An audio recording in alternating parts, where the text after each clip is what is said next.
Welcome everyone to the September 2020 safety meeting. Let's go ahead and get started.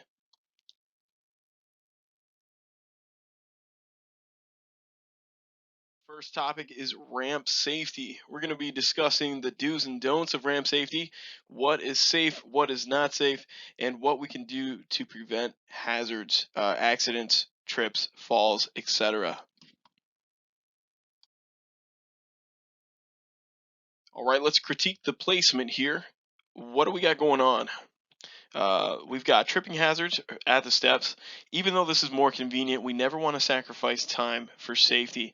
Bringing that ramp back onto the leveled pavement is a lot safer than having it so close to the next step, especially when we've got those heavy pieces coming through. If we've got anything with a dolly, there's a lot of finagling, a lot of maneuvering that has to be done in this particular situation. Now, this one isn't as clear. So if I get my utensils ready here. What are we looking at? Okay, if we're trying to be picky, we've got a water jug up in here. That though it's in a strap, probably not the best place for that, especially if it's filled with water. If we're getting picky here, we don't really know what it looks like back there if they've got chocks and cones out, if they're utilizing them the best. But clearly we probably should have the neoprene tucked underneath this ramp here. Having that out just makes a serious tripping hazard that we need to make sure it doesn't happen. We've got rain coming down here, making the ramp wet, slippery. This is going to be a wet foot situation here, and we don't want to make this matters worse by having this neoprene just out and about here. Let's tuck it in to make sure that everyone is being safe. Okay, guys, let's just go over the obvious. This is not the best situation. Looks like they just wanted to use a little bit of their ingenuity to make this as efficient as possible. Though their hearts might be in the right place, again, we can't sacrifice our safety for time. This is just not a great situation to be in. There's too many tripping hazards up here. Um, Going across as well as coming off of the ramp. It's just more mindfulness that they need to have during the move that isn't necessary. We want to work smarter and not harder. We could have kids coming through here wanting to go up the ramp, seeing a nice little jungle gym. Pets could even want to come through here and run around. It's just not an ideal situation. The payout, it would be significant if there were injuries, but even more so, we just want to make sure you guys are staying safe, because that's what makes this job fun, is being around people that we enjoy being around, but making sure that we're looking out for each other on those jobs. All right, let's critique this placement.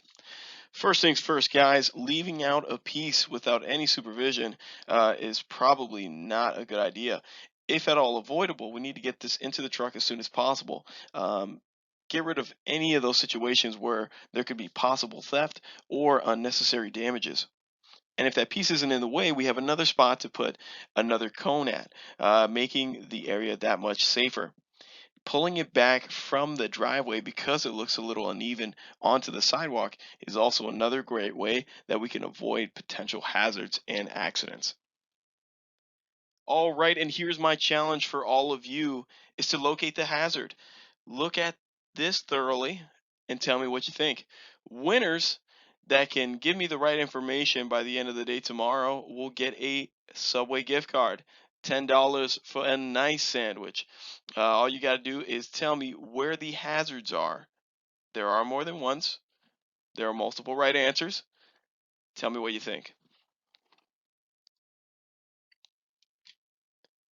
I'll give you just a few more seconds here before I go on to the next slide. Don't think too hard. Moving on, let's critique that placement. Guys, because we put so much emphasis on putting pins on ramps when applicable, there is no security here whatsoever. If for whatever reason we have a malfunction on the ramp, if uh, if we're having a rainy day, for example, let's put some raindrops here. Yeah, if we're having any kind of any slidage, we're gonna have a problem with this ramp here. So we've got to make sure that we avoid these situations, avoid using ramps in this way. because again, convenience isn't the same thing as being safe. And our next segment is accidents, injuries, and close calls. As always, please bring it to manager's attention if you have anything to report. We want to make sure that at all times we're making sure that we're being safe and can talk about how we can avoid any situations in the future. All right, coming up on the end of our presentation here, Employee of the Month. Time to showcase a mover that has shown that for this month he is excelling and just giving a little bit more effort in customer service and to his peers. This mover has 16 cards in, and 15 of them are all fives for the month of August. Based on his scores, he has a 5.0 mover overall and satisfaction. Every time he is called to assist, he rises to the occasion, and he has more than five of these occurrences. And lastly, performing a concert at the end of the month for his new album release, this month's Employee of the Month is none other than Aiden Driscoll. Congratulations, Aiden. You deserve it, buddy. That is your second consecutive Employee of the Month, and it is well deserved. Runner ups were Bond and Damien coming in hot. But Aiden just proves to just have a little bit more in the tank for the month of August. And we appreciate you and appreciate everyone for taking the time out for this presentation.